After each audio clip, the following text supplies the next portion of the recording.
Because I couldn't save my sister in the stampede at the concert, I spent the rest of my life in the hatred of my parents. Everyone said it was my fault she died. Even my mother, before she passed away, kept chanting my sister's name and cursing me bitterly. Why wasn't it you who died? Why were you so selfish? Why didn't you save your sister? If I could do it all over again, when the stampede happened, I would lift my sister out of the crowd and use my body to cushion her so she could live. Maybe my parents wouldn't hate me anymore. In the deafening music, I was stunned for a moment. I was reborn, back at the concert of the famous singer, Peter Wood. In my past life, the stampede had devastating consequences. Hundreds of young lives were lost. Hundreds of families were shattered. Among them was the most cherished daughter of my parents and my little sister, Brenda White. I glanced at the time on my old phone. The stampede was less than 15 minutes away. I was a temporary worker at the concert, and it was my duty to prevent this disaster. I ran desperately, searching for Brenda, who should have been at her drawing class, and looking for someone in charge. Thanks to my past life's memories, I quickly pinpointed the source of the stampede. There, I saw Brenda, excitedly waving her glow stick and dancing to the music. I shouted, but my voice was drowned out by the roaring cheers. I called her, but she didn't respond. In my work uniform, I squeezed through the crowd, trying to clear a path and move the fans away. But no one listened. The view was too good. No one wanted to move. Just 7 feet away from Brenda, I looked up and saw her arguing with a girl in front of her. With 2 minutes to go before the stampede, I didn't want to live with regret this time. I pushed through the crowd like a fish fighting the waves, desperately making my way to her. Just as I was about to reach her, the girl in front of Brenda collided with the barrier and fell, dragging Brenda down with her from the 3-foot-high platform. My heart sank. Screams erupted from below, but they were swallowed up by the crowd. Most of the excited young people didn't even notice what was happening and moved forward, driven by the momentum. Without barriers, people began to fall one by one. I blocked the crowd from the side, pulled out a strong guy, and told him to stop others from approaching the collapsed platform. Then a few temporary workers joined me in trying to control the crowd. I jumped down from the platform, calling out urgently for Brenda and searching for her. It was dark below, lit only by flashing outside lights. "Sis, help me, I'm here, my foot is hurt," Brenda cried out. Her voice was with distress. I barely had time to feel the nostalgia of being called sis and couldn't pay attention to the surrounding cries for help.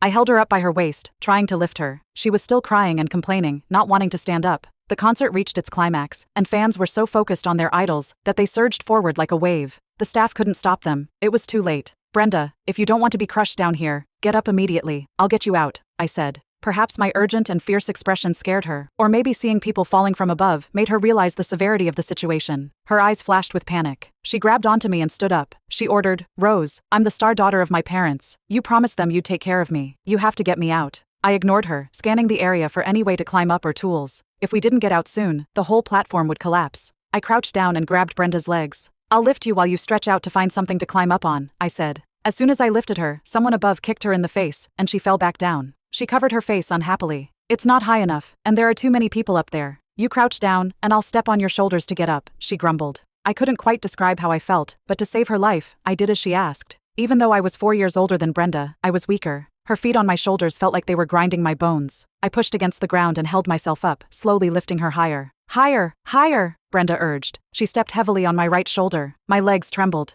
I took a deep breath, gritted my teeth, and tried to straighten up. I held my breath, afraid that if I exhaled, I wouldn't be able to keep going. I didn't know how long it lasted, my cheeks burning red and my head feeling like it was going to explode. Finally, Brenda found something to hold on to. The weight on my shoulder was gone. She stepped onto my head and nimbly flipped up. I was thrown back down to the bottom. She patted her chest, breathing heavily, and looked down at me with a smile. She reached out her hand, but before I could respond, she pulled it back as if afraid I'd pull her down again. With a quick, evasive glance, she shouted something at me and turned to leave. It seemed she said she would find someone to rescue us. A corner of my clothes was grabbed by a girl who looked even younger than Brenda. Her face was streaked with tears. She pleaded, "Could you help me up too? My parents must be so worried about me." It seemed that apart from me, every other child had parents who cared for them. I smiled bitterly and crouched down. The little girl cried as she climbed up, repeatedly saying, "Thank you so much." More and more people climbed onto my shoulders, thanking me as they did. People kept falling off, and more kept climbing on. My shoulders were battered, and I was covered in blood and flesh. I told myself that it was okay, and that I could save as many people as possible. As I shakily lifted yet another person, the platform couldn't hold up any longer and collapsed with a thunderous crash. I fell to the ground, crushed at the bottom, and exhaled deeply. Why am I reborn on this day? I thought.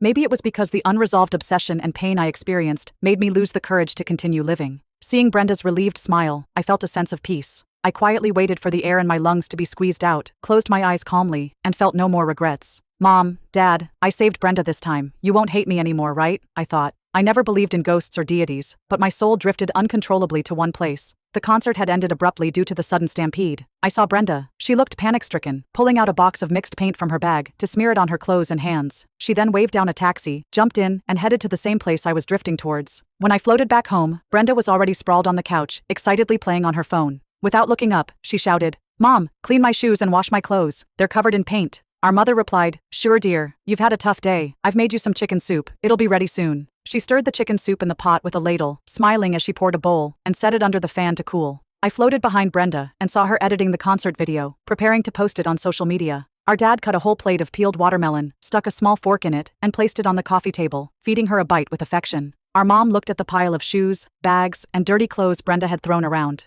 She sulked. "Where is that useless Rose? She didn't come home for dinner, and now that Brenda is back from painting, she's still out messing around. She doesn't care about how hard we work. That ungrateful girl should just stay out there and never come back." My dad got up and threw the dirty clothes into the basket. "If she stays out there, it's less worry for us. But who will do the laundry and cooking then? Luckily we have another daughter, Brenda. When you grow up and become a famous painter, hire a maid for your mom. Then your mom won't have to see your sister's face every day. Isn't that right, Brenda?" Hearing my parents' words, even as a soul, I couldn't help but feel a chill. In this house, I was just a servant at their beck and call. Even a servant got paid. I wasn't even that lucky. And now, as they wished, the daughter they despised was truly dead out there, never to return or annoy them again. Brenda kept her head down, fiddling with her phone, blocking 6 posts from the concert my parents had sent. She took a moment to comfort them, saying, "Don't worry, I'll buy you a big villa and a luxury car, and I'll hire 8 maids for you too." Our parents couldn't stop smiling. After the chicken soup cooled down, our mother handed it to Brenda. She said, "Drink up, Brenda. Don't let your sister see. She's so greedy she'd eat a whole chicken. And your dad picked out the sweetest watermelon for you. Don't leave any for your sister." Our dad swallowed as he watched the chicken soup. Brenda finished the bowl in one gulp, ate a couple of pieces of watermelon, and nodded eagerly. I could only smile bitterly. The next day was Sunday. Our mom got up in the morning and saw the laundry basket was still full. Her expression darkened immediately. She grabbed the clothes rack and kicked open my bedroom door. The so-called bedroom was a tiny storeroom, just big enough for a single bed.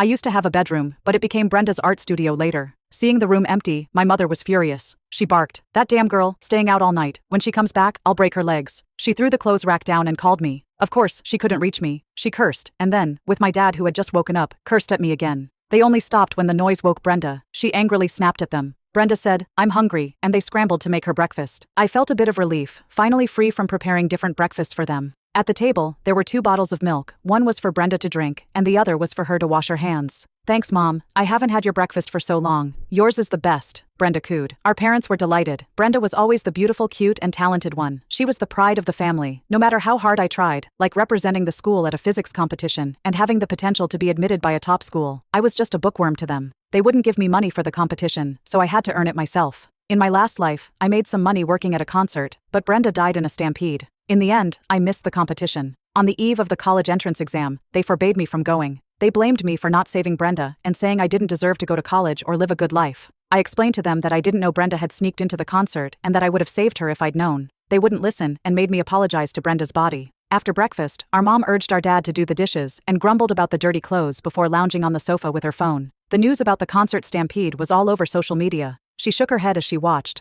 "Look at these young people, wasting their time on concerts. Tickets cost almost $10,000. Your dad and I can't even afford the cheapest one. Crazy. Why don't they rob a bank instead?" "Brenda, don't be like these idiots. None of them amount to anything," she said. Brenda's face twitched with anger. "Well, now things are messed up, right? People have died, right? Brainless fans are trash and poison for society," our mom added. Brenda shot up from her seat. She grumbled, "Mom, why are you so mean? Can't you be a bit kinder?" She then stormed back to her room, leaving our mom puzzled. To support her favorite star, she argued with our mother. It seemed she didn't remember at all that I stayed in the pit to save her and might have become the so-called trash and poison our mother mentioned. Our mom received a call from the police, asking them to come and claim my body. My parents were stunned. My mom, still angry from Brenda's outburst, snapped, "Is this some actor Rose hired, playing tricks now? What a sick joke. Tell her to get back here and wash the dirty clothes." I didn't hire anyone. I was really dead. If they knew I died trying to save their dear daughter, would they feel even a little guilty or regretful?